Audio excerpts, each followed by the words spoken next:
right, welcome back to Checkpoint. The conversation is getting interesting now, and I'm seeing your tweets as well, and I believe they were running at the bottom of the screen, so we're getting through to your feedback in just a moment. That conference is taking place later this week, and that is why we have the chairs of constitutional commissions here with us to discuss the effects of devolution, the challenges and the successes.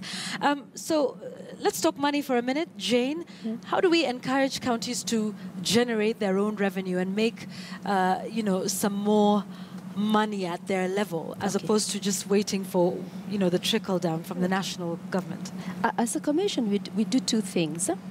The commission has been working very closely with county governments to, one, enhance their revenue administration capacity, particularly through automation. And in this regard, we've seen there are counties that automated following CRA guidelines and succeeded and did very well.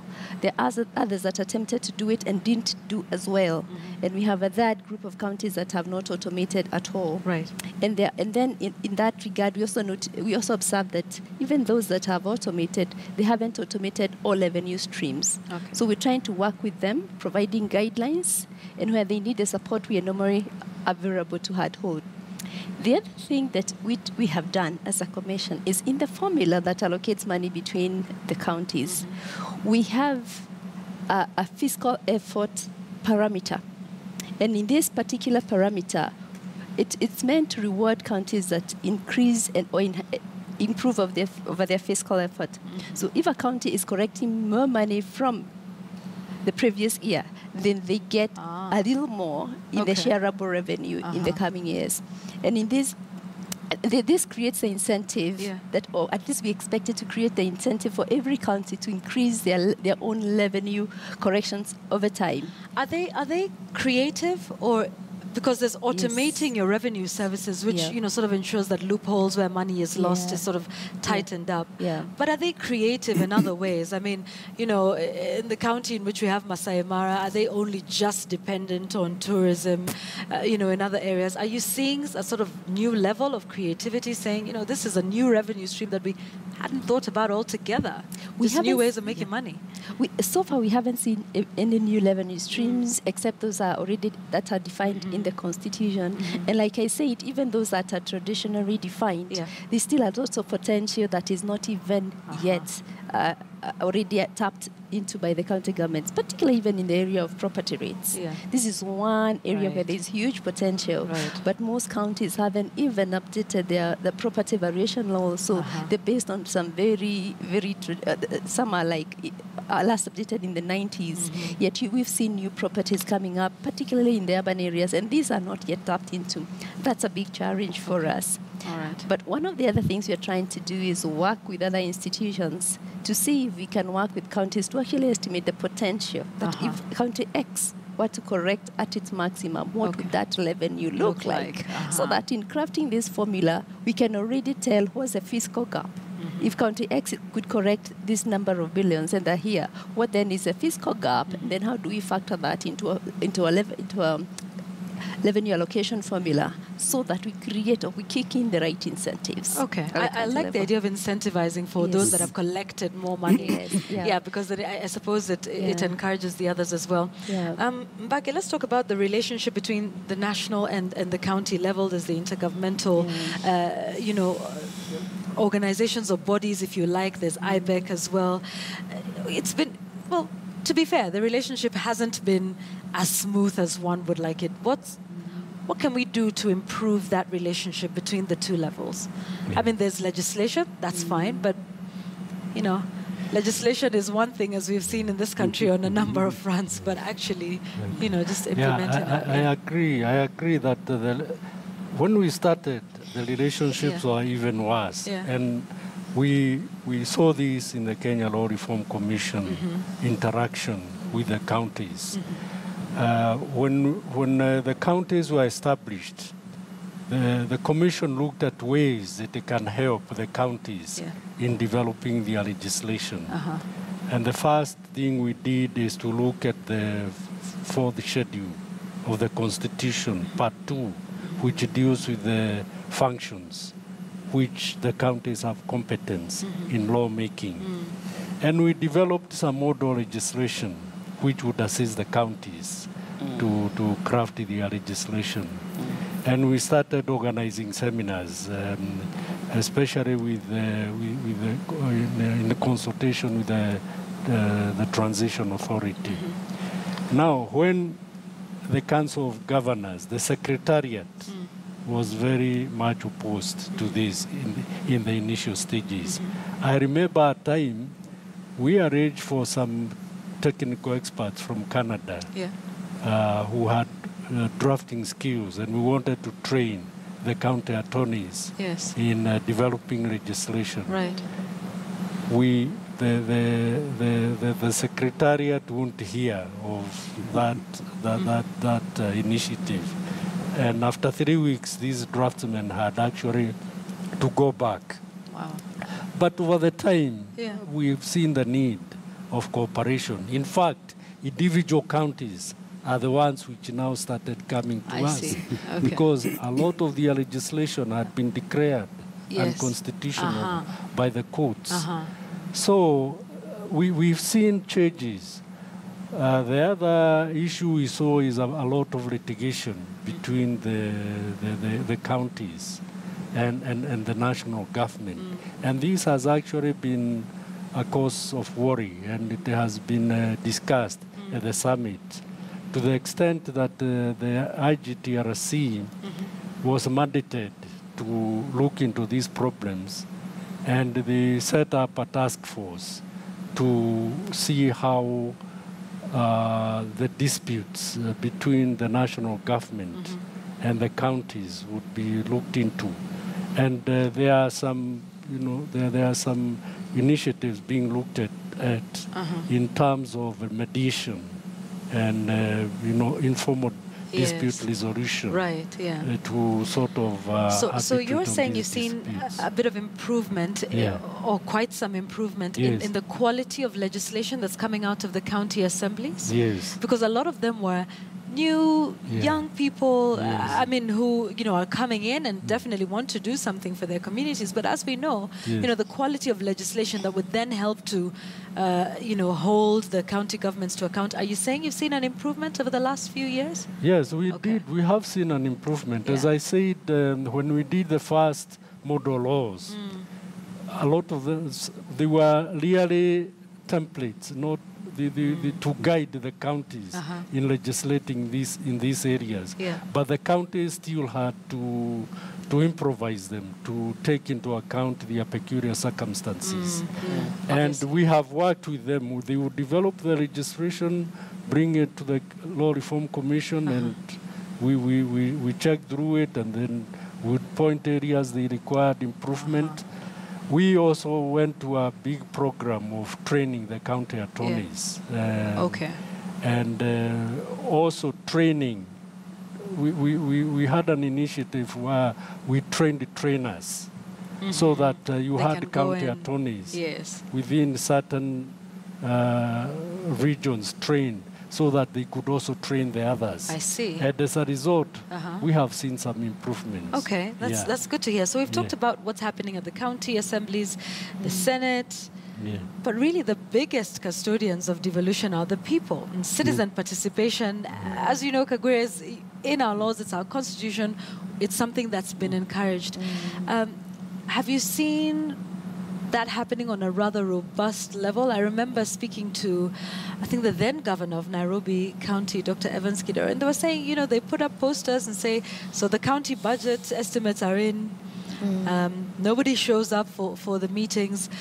Then you hear from the county residents and they say, but all of that is technical jargon. We don't understand what it is, so how can we possibly participate? Citizen participation, has that been effective? I think majority of citizens would probably answer in the not in the affirmative. Right, they would probably negate that particular assertion.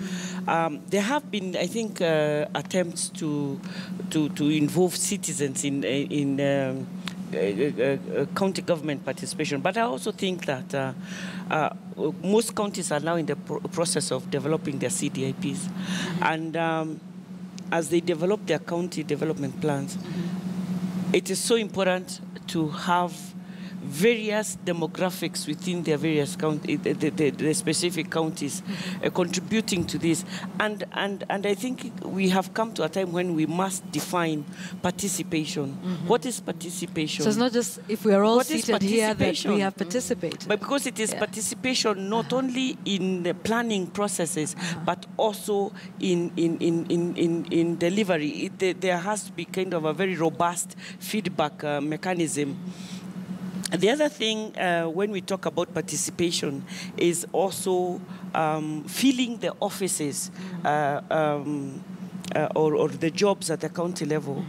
The National Commission, the NCIC, did a survey all over the country and found that majority of counties in the last phase did not fulfill the guidelines or the requirements to fill the county jobs positions with 30% of persons from outside their respective counties. What would you say to those that say, it can be difficult to do if you don't find people with the right skills?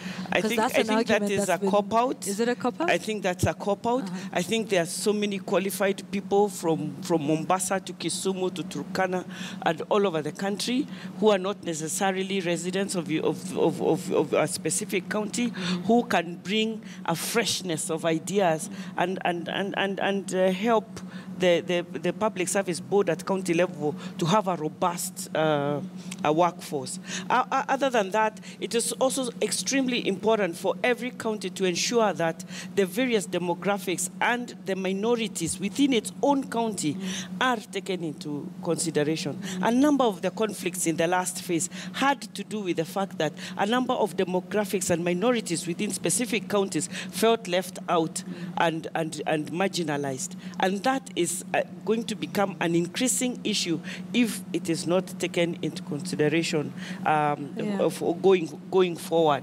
Okay, so that's an interesting perspective of citizen participation in terms of just having the county governments have the face of the county, if you like. But then still on the issue of participating, I mean, I'll be honest, I have seen some of these county development plans for 2018, 2022, and they're really some serious documents with a lot of jargon. How do we enable citizen participation? Because some of those documents are really hard to... If you will allow me, I would add that this is where community-based organizations and non-governmental organizations, civil society organizations come into play, because they are able then to render the complexity of some of the planning and the issues. Even translating it into Kiswahili, and translating it, or even just translating it in simple, easy to understand layman language, so that people can go along. And let me tell you what also participation entails. Participation entails every citizen knowing what the promises of the county are. What have you promised to deliver for our county in these 5 years? And then holding their respective governments to account. Because if we do not know, how will we hold you to account? Absolutely. So I think that's part of what we public participation is all entails. about. So but I knowing think so that we are you can be able continually defining and redefining it. So okay, all right, Edward. Article 10 of our Constitution is a very powerful article. Apart from sovereignty, it then clearly states out what our national values are. And one of our national values, if you look at A, B, C, D, and apart from patriotism and all that, is public participation. Very, very simple. Now, what people should now be looking at this issue of public participation, it should be from the point of view of the public participation as a governance tool. It should be a governance tool. Now, what does it mean? If it is going to be a governance tool, we have other social governance issues, but primarily, because our Constitution is based on delivery, it is how the public how the public uses budgeting of our resources as a governance tool, because that's the core of public participation, because that's where the public should be able to express what they expect expect their leaders to deliver from them, because it is the public who decides, not the leaders. That was the essence of devolution, That for was the them essence, to make the that's decisions. and that's as the to what point they where need. I'm saying Yeah. public participation must be viewed as a public governance tool. Now, from that aspect, from my aspect and from my interest as the Auditor General, I believe that we really must try and go back a step further. We've talked about educating, public education and all that. But I believe that we can do, and we individually must find a way how we can be also community leaders in public participation, especially from the point of view of governance and from the point of view of taking an interest of what is my county going to budget for my needs in this period. But that is a power which is given to us, to the public, not to our elected officers. Now, that's the problem we are having. Right now, what we are doing is the elected officers trying to tell us, oh, there's a public participation, come ye all, and we'll meet so here. So it should happen in the reverse. No, so it's wrong. Okay. But then to do that, it means that we here must then also have a sense of community leadership. Because if you take any of our environment, you take my county, Sierra, I have a problem with the bridge. I have a problem with getting home. True. And yet, it's not only me. I am the Auditor General. Right. There is the doctor, there is the engineer, there is the what, there is the what, and we are the public. But then we leave that aspect of participation so you're saying to the lowest level. Okay, so you're saying we're abdicating our responsibility to the elected our leaders. responsibility. Okay, we have run out of time, sadly. That time runs out very fast. I'd just like closing comments in less than a minute. I know you wanted to add something, Jane, if you can do that, and then also just tell us where you see devolution in the next 5 years. What one thing would you like to see strengthened and improved at the county levels? But carry on. Okay, I wanted to chip in on the question of public participation. But one of the issues that we hear constantly from the executive, it's expensive, and that they don't have the money to facilitate public participation. So that has been the elephant in the room. How do you fund public participation, particularly in far-flung counties where you really need to move out of the headquarters to particularly reach the minorities? That has been a big issue. Is there something that can be done by others, other than the government, to just improve that? I think, like Kagwiri said, even CBOs have a responsibility, and particularly even translating the material, because when you put it in a newspaper or in your website, and there are places where there's no connectivity whatsoever, how do you then say you carried out public participation? And particularly in places where people can read or access this form of media. So that's a big issue. Going forward, I think there's a lot of hope. I think there's a lot of excitement. Everywhere you go, you see previously very sleepy towns where there's a lot of robust activity. And I think it's really just tightening the rules heads, creating the right incentives at both the executive and then empowering the oversight institutions to do exactly what they're supposed to do. What they're supposed to do. I'm sorry, I need to rush us through because I also have breaking news I need to give our viewers. Mbage, very quickly, where you see devolution in the next 5 years. What one thing do we need to fix? Well, we have devolved up to the county level, to the governors.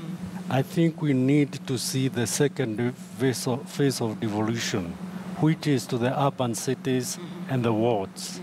So the governors have been bashing the national government of not devolving resources. I think they also now need to devolve resources to the lower echelons of devolution so that we can realize the dream of devolution to the lowest level. Thank you, Mbage. Given the little time we have, I would like to say that this year our conference this week is going to be in Nyeri County, and we would like to call upon the citizens of Nyeri County to come out numbers on the 6th to come and meet with us and tell us what they think about devolution and what they think about our respective mandates, so that we can have also a good discussion and a good dialogue, and we can come back with some lessons learned. Other than that, for me, I would like to see in the next 5 years less corruption, more accountability, and more bang for the shilling. Okay. Yes. All right. Yeah. Interesting. Thank you very much. I'm so sorry we're out of time. Edward Oko is the Auditor General. Kagwiri Mbogori from the Kenya National Commission on Human Rights, Mbage Nganga from the Kenya Law Reform Commission, and Dr. Jane Kiringai from the CRA. That's the Commission for Revenue Allocation. That conference is taking place this week. So please do that. I'd just like to bring